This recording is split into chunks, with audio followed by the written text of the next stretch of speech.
Good afternoon. Welcome to another Fan History Zoom.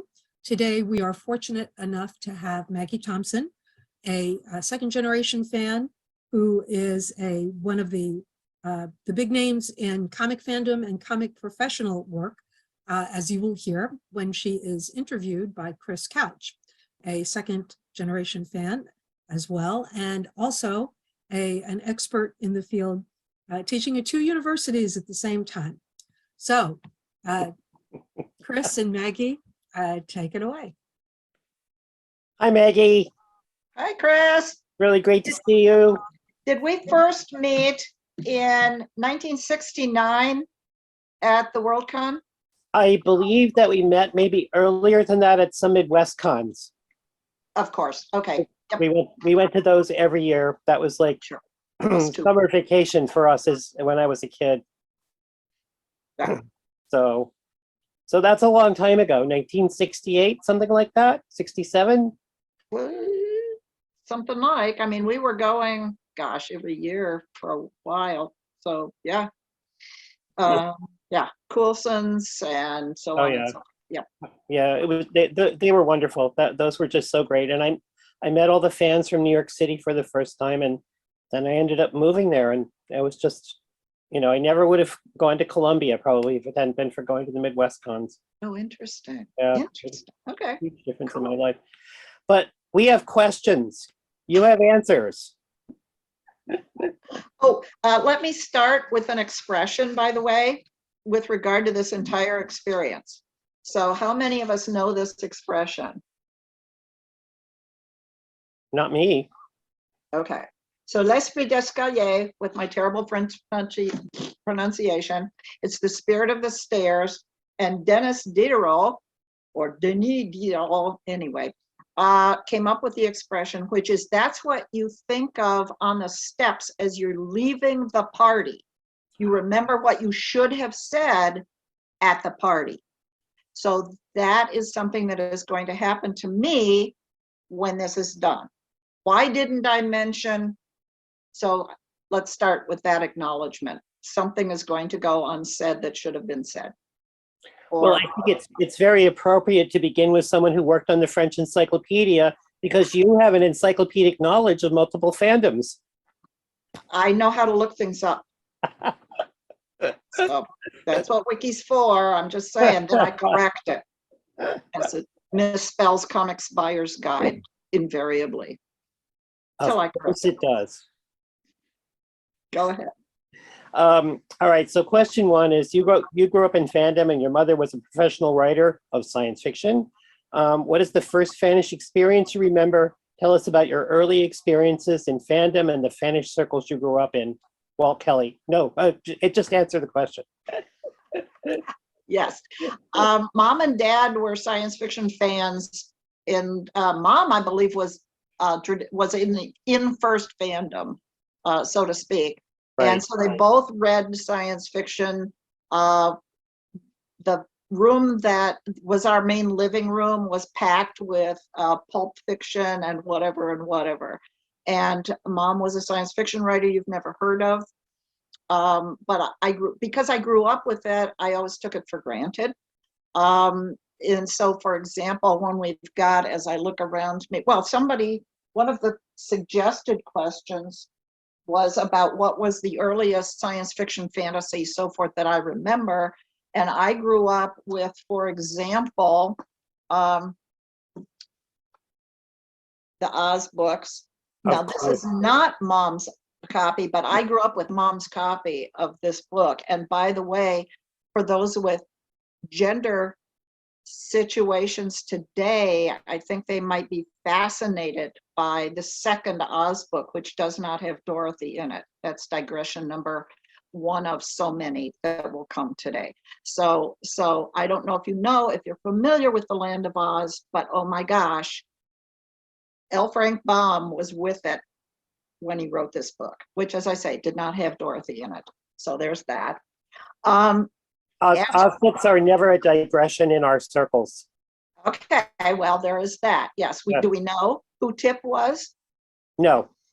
Oh, you need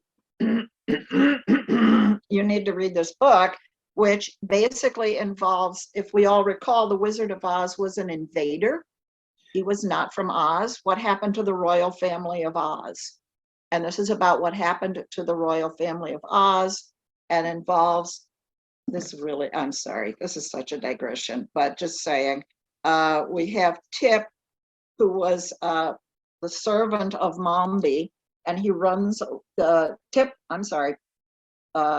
Tip, without giving things away, Tip runs away from Mombi because Mombi wants to turn him into a statue in her garden. And so Tip runs away, and later we find out who Tip is, and I'm not going to ever do spoilers, so you need to read that book. In terms of what I grew up with in what we now think of as science fiction fantasy world, I hauled this off my shelf and fell in love with the art. And it actually defined some of my early science fiction reading in things like issues of Astounding Stories, which was then called Astounding Stories. But John Campbell also was editor of Unknown, also known as Unknown Worlds. And that actually does feed into an anecdote. Yeah. So if we want to go to the one with me in the costume, what are we going to call it? Robe. It's a front and back shot of me, and perhaps Edie can turn it up. And I provided this because it shows how the influence of our world, that is the robe, that is when, so I will now do a voiceover thing here. Basically what happened was, my great grandfather, she now pulls out file number 65 of notes. My great grandfather was a missionary to Japan in, wrong, sorry. The notes, here we go. I am 16 years old, 16 years old. My great grandfather, W.W. Curtis, was a congregational missionary to Japan from 1877 to 1896. So he settled in Ithaca, which is where Cornell is. And when I am 15, 16, my grandmother says, I want the boxes out of the attic. There's 2 sealed boxes. If you open those boxes, you can have whatever's in them. She said he brought these back from Japan. It's either going to be geology samples or sermons. I open it up, and it is 2 solid steamer trunk sized boxes packed with Japanese stuff from before the turn of the century. We are living in, or she is living in Ithaca, New York, which, by the way, has a department devoted to Japanese studies. So we contact the professor in charge of the Japanese studies, and he says, sure, bring in I'll explain what it is that you found. So I walk in wearing that, and with a cherry wood quiver over one arm, 2 suitcases packed with souvenirs. Some of it just touristy stuff, some of it net skis, some of it's whatever. He looks at this and says, I've seen one in a museum. And I want you to imagine, as a collector as we are, the feeling you would have watching someone wearing something you've seen in a museum. So he keeps kind of hinting through the course of explaining all the other stuff. But he's also trying to bond with us. So Mom is talking about, well, we like fantasy and science fiction. Here's the family background. I like fantasy. And he goes, I have a complete collection of unknown and unknown worlds. And then the conversation progressed. We didn't give up anything to this poor guy. We come back home. He's continuing a correspondence. And he says at one point, well, I really like the robe. And Mom's going, yeah, well, maybe Maggie might like to wear that to the prom. Look at it. Okay, so this is just to stall this poor guy. And so he contacts him again, and he goes, I will trade it for 3 of my wife's kimono and the sashes and the whatever. It's going to be just so great. And Mom, yes, Betsy Curtis, says, you would trade the clothes off your wife's back. How about that complete collection of unknown? And that is what being fans is all about. People should have what they love, and whatever they don't love might be well suited to go somewhere else. We can take the slide off now. And I will point out that I grew up with this, loved this. The art by Ed Cartier absolutely sucked me into the world of science fiction and fantasy, as well it should. Obviously, as fans know, he did the logo for Gnome Press, et cetera, et cetera, et cetera, et cetera. And I'm seeing all sorts of comments here about Mom, because yes, we absolutely will go to Mom at some point, because yeah, how about that? I grew up in that world, guys. Mom, Bijo Trimble said that my mother was technically a master costumer because she won best costumes at some thing thereof, best group, best whatever. So actually, if we point here, I think you can see there's a cup. That is the prize for best costume, best group in Cleveland, in whatever Cleveland was. Anyway, that's the 5 vanished senses. And we now actually can find that photo if we want to. That is 5 of us. And this is the kind of stuff that Mom did. If poor Edie, who is rampaging through all the slots, can we find the photo of the 5 in costume?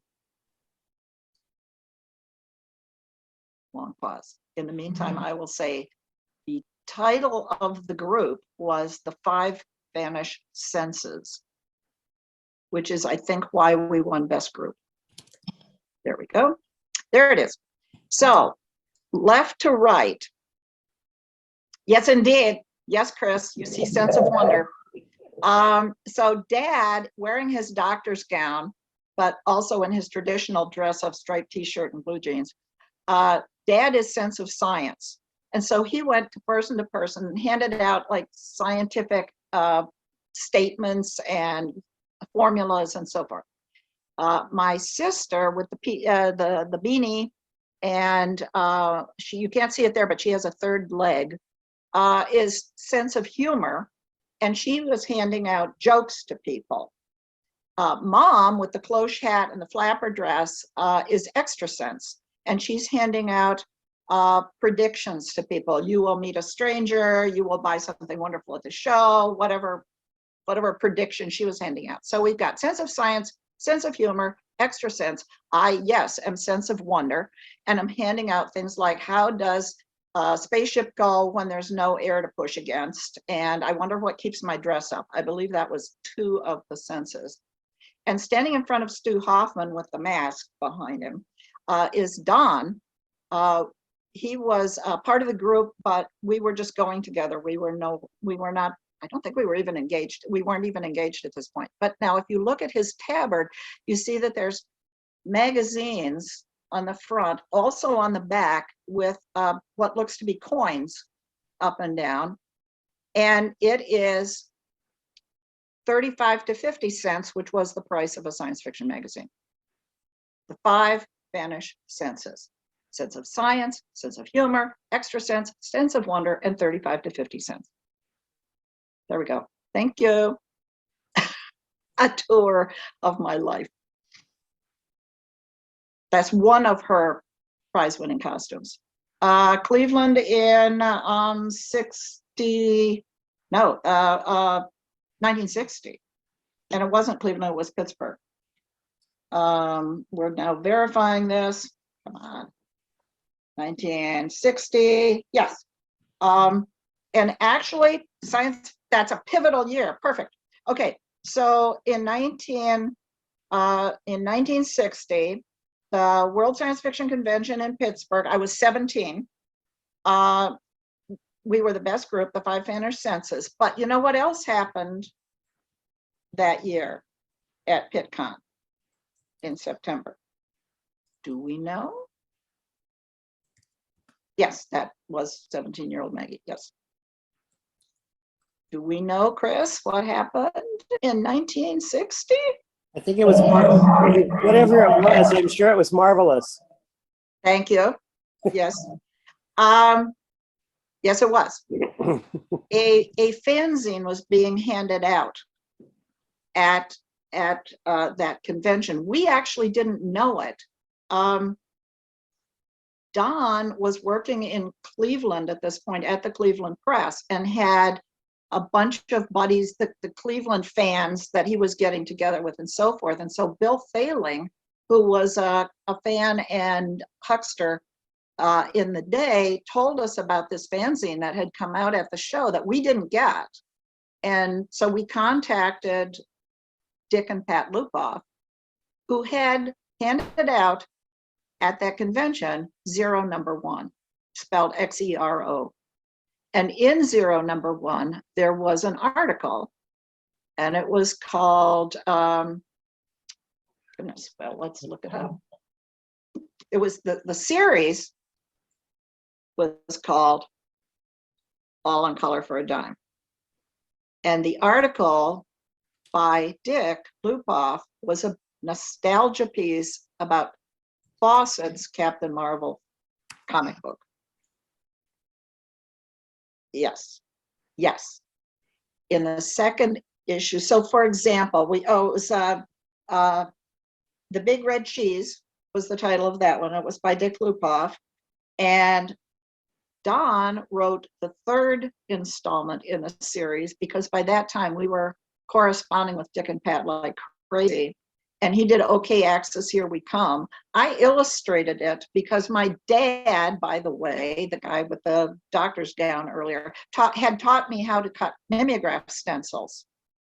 So I'm just saying that is a skill that I maintain. I meant to wave mimeograph stencils at people here, but forgot they're sitting in the other room. So that's a l'esprit d'escalier. I'm not going to get up out of the chair to go wave mimeograph stencils at people. These folks know from Mimeo this is true, and one of the photos that you have is me at the mimeograph machine, if you want to do that. And actually that was an upgrade because the first ones we did were, I think, just A.B. Dick mimeograph, whatever, and we eventually graduated ourselves. Yep, that is a Rex Rotary, which is an upgrade type of mimeograph and is not hand cranked. That's an electric mimeograph. So there we are. Yay me. 14 issues of Zero. And actually one of the things that I have here that I managed to get, I think from Heritage. And okay, we now enjoyed me with the mimeograph, so we all know that. And we do know the difference between a mimeograph and a ditto, I'm sure. Okay, so I got from, I think, a Heritage sale, this, which is actually, yeah, it's the entire thing, including the preview that wasn't Zero, but was an account of a picnic that they did. But anyway, here's, oh, and Sylvia White, hadn't realized that. Sylvia White actually cut the stencils for the first issue with All in Color for a Dime. Blah, blah, blah, blah, blah. Fill in the rest. But that's among the important things that happened at the 1960 convention. I will mention, I think, was that the one where Heinlein won? Did Heinlein win for Starship Troopers that year?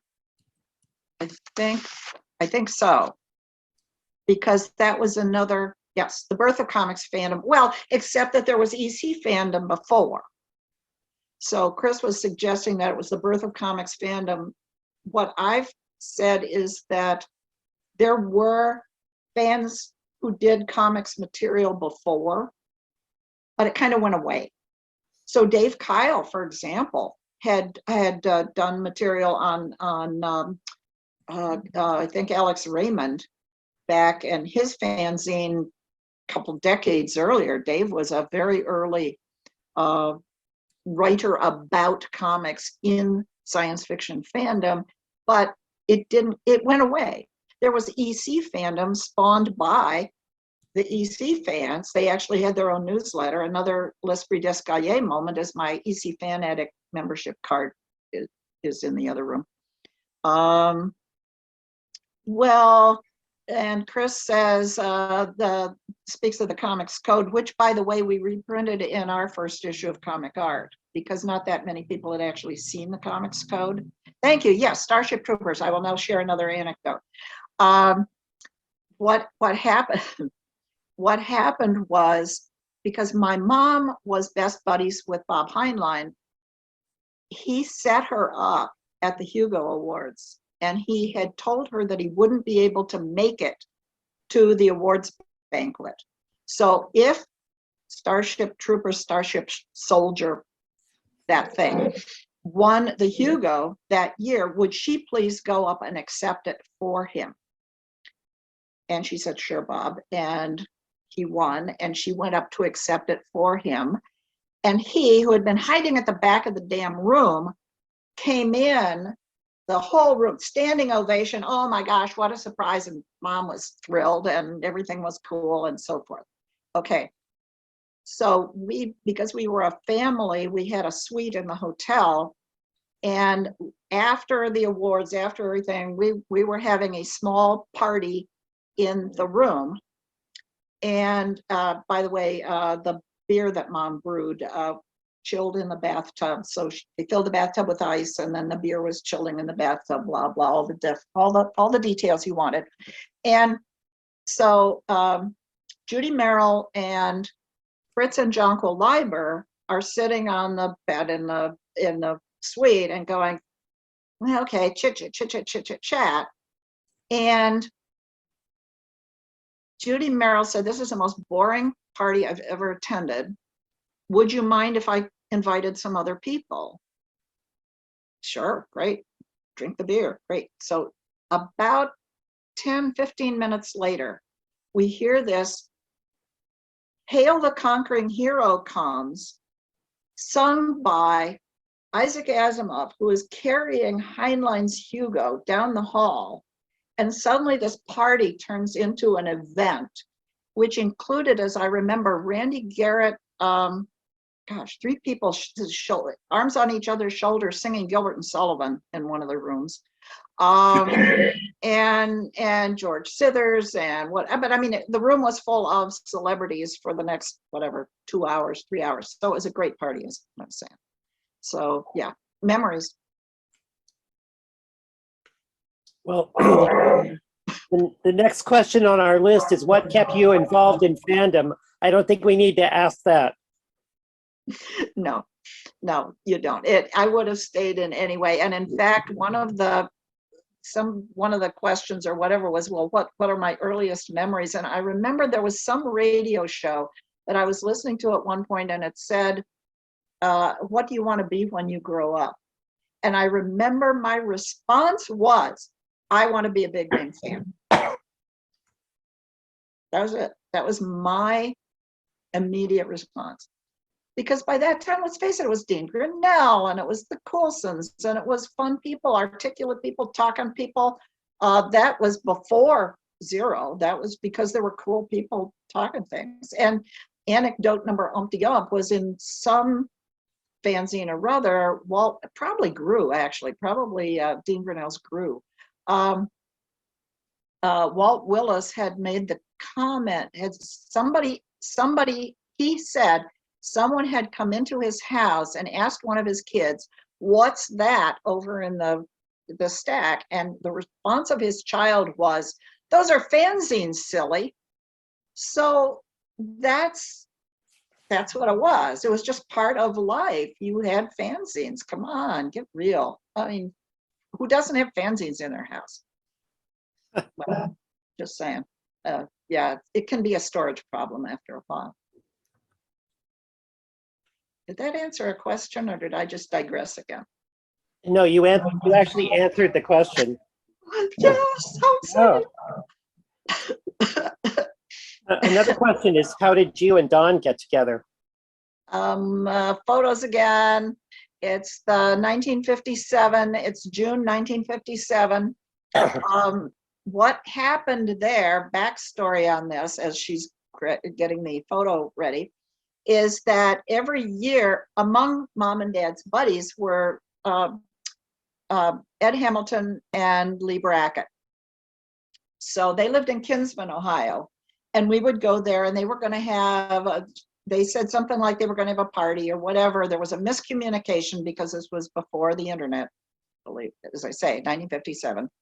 And so we went to Kinsman, Mom and, well, that's my sister there, the short blonde. Mom went next door, which I think was Ed Hamilton's parents' house. And they said, oh no, they're not here. They're at Basil Wells's house in, I think it was Beaver Falls, Pennsylvania. And Basil Wells was another fan, but also professional science fiction writer. And so Mom got directions, and we went to Beaver Falls, and there was this picnic. And so in that photo, left to right in the back, well, no, let's do it in the front. So in the front is my sister Mary, and Virginia, I believe her name was Virginia Wells, is being protective of her. Now in the back, on the right, is Maggie Thompson, age 14. And standing next to me is P. Schuyler Miller, who had columns in, and I've forgotten whether it was Galaxy or Astounding. Was it Astounding? Didn't he do book review? Anyway, P. Schuyler Miller. On the far left in the back is Basil Wells, at whose house it was. But hiding behind everybody there is this guy who had hitchhiked his way there. And his name was Don Thompson. So this was June 8th, 1957. And when he was a fan of Mom's. Now, also, by the way, at this picnic, it included, yes, yes, exactly. At this picnic were not only Ed Hamilton and Lee Brackett, but also Andre Norton, and God, there was some other big name, etc. So, oh, thank you. Miller's reviews were in Astounding. It was in Astounding at this point. It wasn't analog yet. But what happened was Don and I did what was chit chat about what was not then called pop culture, but that's what it was. We talked about film, we talked about radio, we talked about comic books, we talked about science fiction, we talked about fantasy, we talked about mystery fiction, et cetera, pretty much all day. So then it turned out that because he'd hitchhiked there, he didn't have a way home, and we were on his way home. So we gave him a ride as far back as my parents' house, and then he had to hitchhike the rest of the way to Titusville. Among the first follow-ups was that fall, again, Maggie checks her notes because I did make a note on this. No, I didn't make a note on this. He sent me a copy of Humbug, which was Harvey Kurtzman's follow-up to Mad. And Humbug #1, Don just folded in half, and it fit in a number 10 mailing envelope. Were we both, Chris says to everyone, were we both interested in science fiction, movies, old-time radio, not so old exactly, yes. We did not have a televisual machine. Just saying, no, it was radio. But we didn't hear, so actually the fantasy there, the closest thing to science fiction that I heard on radio was, there was a kids show called Big John and Sparky, called There's No School Today, starring Big John and Sparky. So it was Big John, good, I've forgotten his name, and Sparky was this supposed little kid who I think he probably also voiced. But each Saturday started with his telling the latest episode of the serial General Comet of the Universe Patrol. General Comet of the Universe Patrol, of which the villains were Montmorency Clutch Rider and Ivan Cruising Speed. And I did have to, thank you, There's No School Today. Perfect, yes. General, as I say, it was Montmorency Clutch Rider and Ivan Cruising Speed. And I remember asking Mom what that was all about, because I obviously didn't drive yet. And you are not supposed to ride the clutch, and you can reach cruising speed, etc. So anyway, so that was early science fiction that I knew. In terms of science fiction that I experienced, I was trying to remember what the first movie that I saw about that was, and it probably was Destination Moon. And I think I was 7 when that came out. And I saw it in the theater, and Mom made sure I saw it. And of course, that was based on Heinlein story. So long-winded answer, digression number, whatever. Yes, and was featured. Heinlein was very involved in the film, and it was cover featured on Astounding. I think a photograph from the movie setup, and it was the first time that I had the idea about you'd have the program. Which Big John and Sparky No School Today was Fred show. Destination Moon, right? Where you got the impression that your face would actually be impacted by the speed with which you were traveling. So it was the first time I'd had that idea. So blah blah. Definitely an early probably the earliest hard science fiction movie. I mean, really, the point of that was, and you've got a nutball on board, which could possibly go wrong. But footnote, just saying, you got to have a plot somewhere. Question number whatever.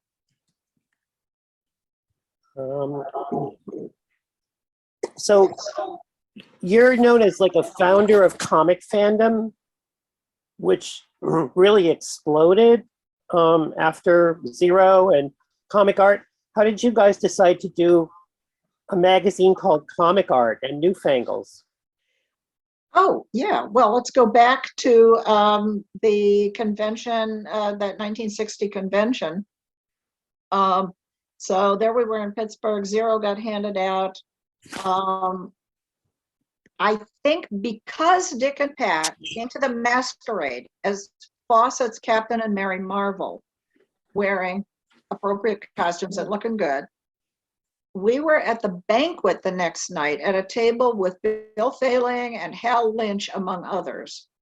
And we said, it's interesting because here we are, we're surrounded by people who write science fiction, illustrate science fiction, edit science fiction. We know who they are. We talk to them. Who does comics? Walt Disney doesn't write and draw his comics. Who does? And there's no name on it except for Walt Disney. And by the way, so etc. Yeah, Bill Failing and Hal Lynch, you bet. They were absolutely. We did a thanks to on our flyer that said, "Hey, we're going to do an amateur. We're going to do a fanzine about comics. If you're interested, blah blah." And we said thanks to Bill, because guess what? Bill was a huckster, and in his house he had old pulps, he had old comics, he knew people, he knew Harlan, he knew, we all knew each other because it was science fiction. And when we went to do an article on something, so when Don went to do that article on OK Axis, Here We Come, on the Nazi fighting Marvel heroes of World War II, we borrowed the comic books from Bill, and I traced the art thanks to Bill Failing. And so we said, well, let's start a magazine that maybe asks other people about things they know about and what's going on. And isn't it time to find out things? So it's that curiosity of the historian, which, by the way, is what this entire FANAC project you're doing is based on. Let's get the facts. Let's find out what happened, et cetera, et cetera. Who did this? We didn't know Halford Bester wrote comic books. Who knew? And a lot of the people who did comic books were embarrassed that they did comic books. So there were some that we didn't even know, et cetera. So it was starting to establish what were they, who did them. The background that I had was that my mom and dad wrote a fan letter to a cartoonist named Walt Kelly, who created a feature called Pogo that nobody knows today unless they have really good taste and are exploring really good comics of the past. But initially, that was a feature in Animal Comics. And Kelly, sometimes other people scripted it for a little bit, but not for long. And basically, Kelly made it his own and got the rights oddly enough, one of the few people to get the rights of comic book work he did, got an okay. He now owned the characters he had created in Albert and Pogo, done for Dell Comics, the distributor, not the publisher. We're not going to go there. Anyway, he got rights to, yes, we have met the enemy, and he is us. Was actually the forward of the Pogo Covers, which I think is the third collection of Pogo strips that Simon & Schuster brought out. Anyway, Mom and Dad, I had a dime. Okay, now we're going back. Here we go, way back machine. I got a dime allowance every week. I could take my allowance and spend it at the newsstand on the corner. I couldn't read yet. I would bring the comic book home. Mom would read it to me. She read Animal Comics number, I think it's 27, something like that, and thought it was pretty doggone funny. And shared it with Dad, who also thought it was pretty funny. They wrote a fan letter. Exactly. Good looking man looks handsome in anything he throw on. Absolutely correct. But this was before that. Although bug scooshing, if you steps on a bug, we get rain. That was actually in the comic book. Footnote. Anyway, they wrote him a fan letter in, I think it was 1947. And I think the first issue, I actually have, I don't think I have that issue. I think I have the next issue that mom and dad, that I bought off the newsstand. And they treasured, and they made me take care of it because they treasured it. And so they wrote him a fan letter. He didn't respond. Animal Comics was in trouble. The circulation was dropping. Dell was going to drop the title. Kelly was kind of looking to get feedback and get fans involved in the 1940s. And one of the panels said, hey, we'd love to hear from all our friends out there. Pogo says, write us a letter. They wrote a follow-up letter, and this time he responded. And that started a correspondence that is where my beginnings of fandom came from, which is if you write to someone whose work you like, they might respond back. And I have now, gosh, I had said at some point to, great, I've forgotten the fan. I'm sorry, apologize to the guy. He well-known, okay, does stuff, funny animal. He's the funny animal, primary funny animal guy. Anyway, I had said to him, I didn't have those first couple of letters. Yes, Mike Barrier, thank you. I said, I haven't seen those letters, obviously. Mom kept carbons later. So I had both sides of the correspondence, but I didn't have the first two letters. And I mentioned it to Barrier, and he goes, well, I've seen them. And they're in the collection at the Billy Ireland Museum of Kelly's papers. He saved those letters. So I have the first two letters that they wrote. And I don't have the physical letters, but I said to the Billy Ireland folks, I said, would you please scan those so that I have them? And they did, and I have them because of that. And so yeah, and his first letter to them was, he didn't want to call them Dear Betsy and Ed or whatever. He said, he started the first letter was Dear Curtis Cousins. And that was the relationship from that point on. And one of the things that he did was because they did a fanzine just for their friends, just corresponding with their friends. And he saw that they might be able to do a fanzine devoted to Pogo that would promote it as a as a newspaper feature, and he could build an audience that way. Well, they got as far as doing a mock-up of a fanzine devoted to Walt Kelly's work, because believe me, they were fans of Walt Kelly's work. And that is how, as I discovered when I got to go through Walt Kelly's papers, thanks to being friends with his daughter eventually, years later, I saw the mock-up of that fanzine, in which it says the editorial staff is editor is Ed Curtis, and associate editor, something like that, is, yes, Ben, oh, that's beautiful, Chris. Yes, Fandom is a family of choice, yes. But it said like assistant editor, sub editor, whatever it was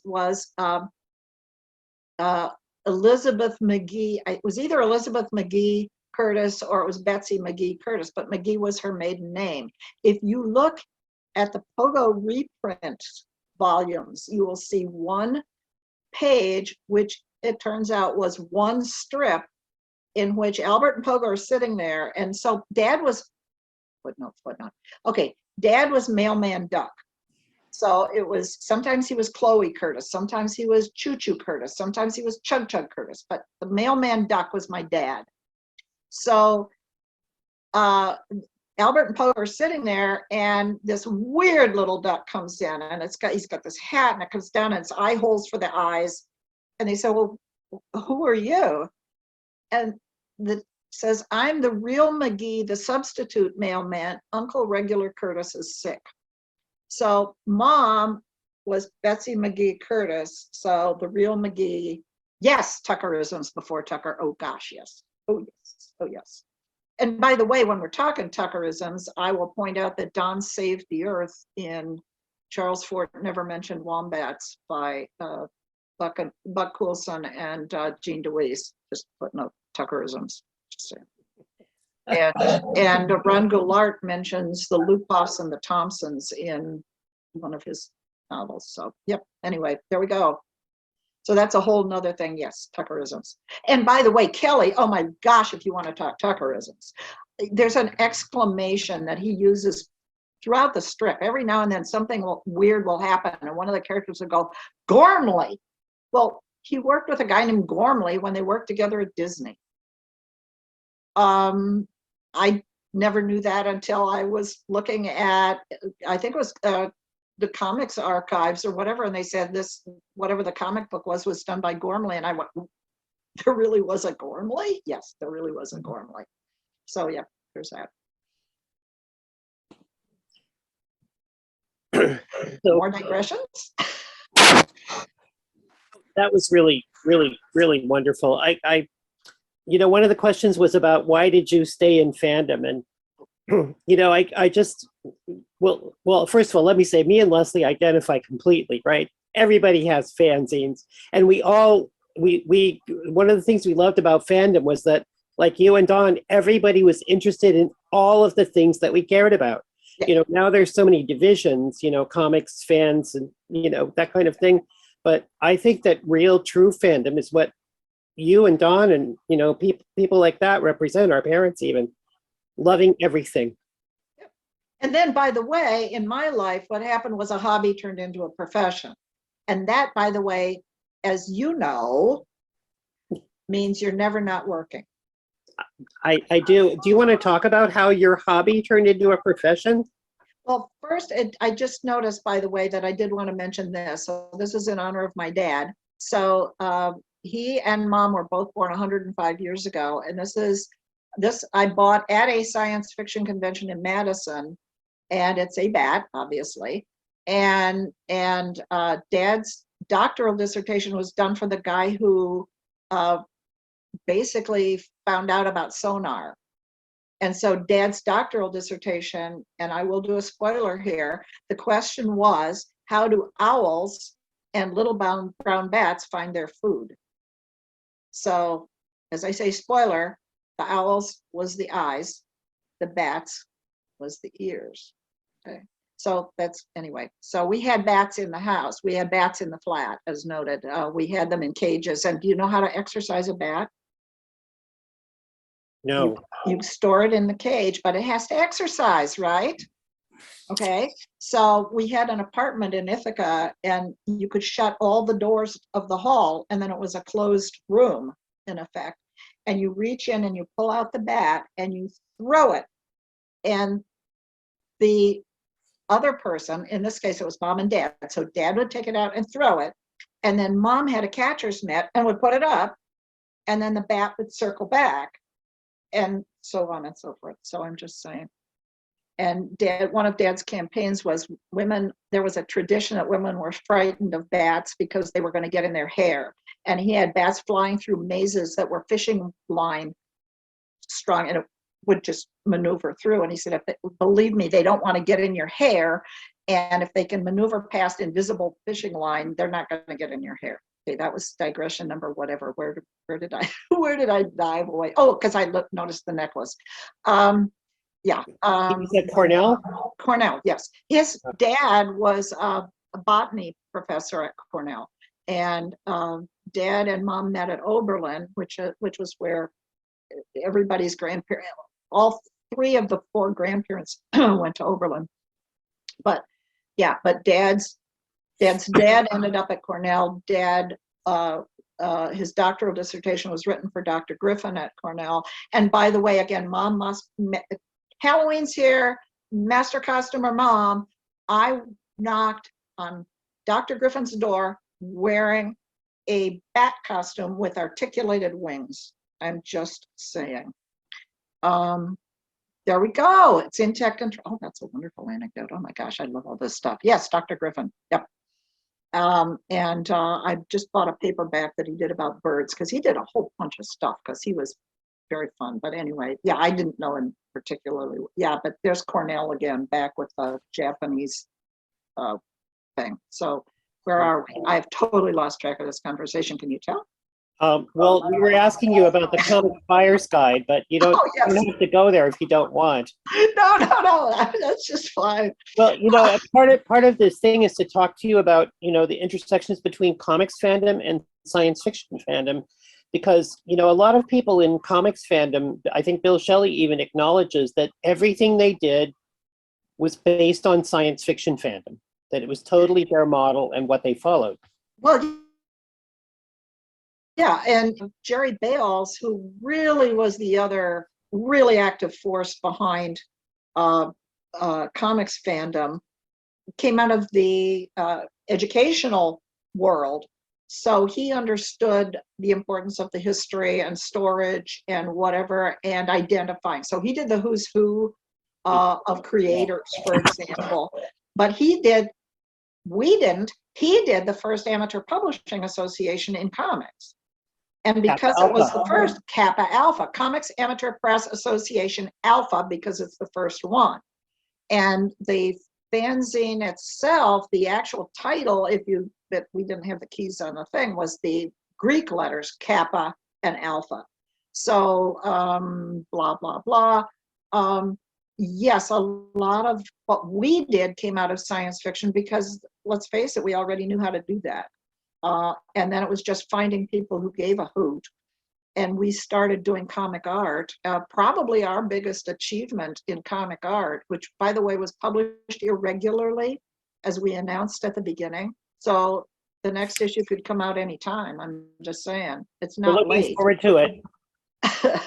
But our last issue, our most recent issue, was the one in which we did our digging and answered that question that we had back in 1960, which was, well, who is the good artist on the Donald Duck stories in Walt Disney's Comics and Stories? Because we all knew him as the good artist. He was the guy who really told the great stories, and he was never permitted to sign his name on the comic books he did, ever.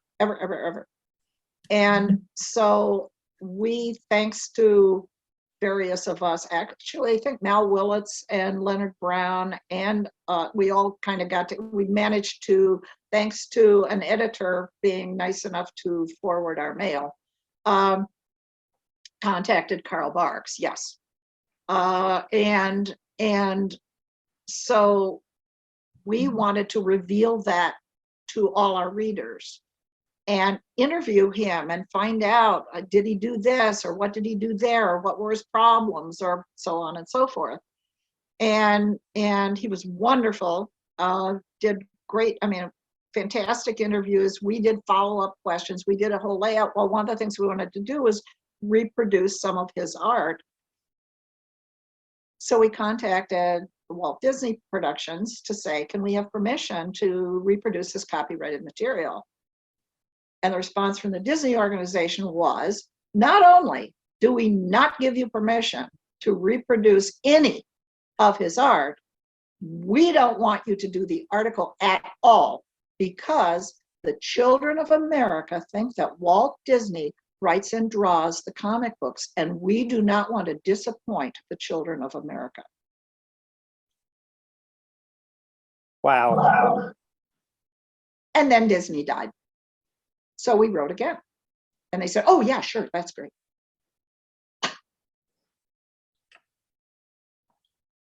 Yeah. Yeah. And in 1976, we went to Comic-Con, and our 9-year-old daughter and a 4-year-old son, we then went up the coast, and you better believe, thanks to friends, we were able to visit Carl and Gary Barks, and who are wonderful. Just, oh my gosh, they're such sweet people. So Yeah. just saying. She was an amazing painter. Yes, and you are aware that she had one arm. Yes, I met them at NewCon. Okay, so that just, I mean, the fact that you could do that without bracing, I mean, the work that's involved in painting, and to do that. And again, here's another anecdote. I think we're digressing a little bit, but too bad. Well, we're supposed to be talking about comics as well as science fiction fandom, so these are. Well, so one of the things that happened was we went to a garage sale where, well, I don't even know if it was in Ohio or here, but one of my hobbies was garage sales, let's face it. And there was a house that we went to, and they had, basically it was a piece of motel art, you know, where they'd buy posters and stick them up on the wall as if they were framed, but they clearly were mass produced, whatever. And I really liked this one piece of poster art, and we had a whole bunch of original art, but I really like this tree. It reminded me of Shunhair type art. It was an old tree in front of anyway, I loved it. And so I said, I'm going to buy that. I want it. And I put it in, when I was putting the card down, said, good spotting. Yeah, I bought it because I liked it. It's by Gary Barks. And so that hangs upstairs. It actually hangs in so when you're looking at that, then you can also see the one thing that Carl could sell in art was he couldn't do ducks at that point at all. He was retired, but he could do landscapes. Oh, there we go, Leaning Tree. Excellent. Yes, and I do have somewhere in my house, I do have a couple of the cards that she did. She was great. Beautiful landscapes. Yeah, but she could have been a famous Western artist if she had pursued it. Yeah. Yes. And so Carl wasn't permitted to do ducks, because that was what we wanted to do, was commission him to do a Scrooge McDuck over the mantelpiece type of art. He said, no, I can't do that. I'm not permitted to do that. And he said, oh, what had he done? He'd done a painting of it's in that issue of Comic Art. Basically was just paid to do a painting of the school building that was going to be torn down. And he said that check that he got for that looked like Scrooge's money bin to him. And so we said, well, can we commission just whatever? He said he sent us a landscape. And it's just a lovely little landscape, but he said he thought of us. So it's a stucco, an abandoned building in the west, but there's a winding driveway and a mailbox the door is open and birds have built a nest in it. And he said he thought, because we did so much letter writing and whatever, he thought of us. He sold it to us for the cost of the materials. And he also said that we should reframe it because the frame wasn't appropriate. He had made the frame, but he didn't think it was appropriate. And he asked years later, he said, well, you did reframe it. I said, are you kidding? You made the frame? We are not going to unframe your painting. So yeah, no. So anyway, so now I have a thing where I can see her landscape and his landscape in the same Oh. eye scan distance. There's a that. question in the chat. Would you call Carl Barks a fan?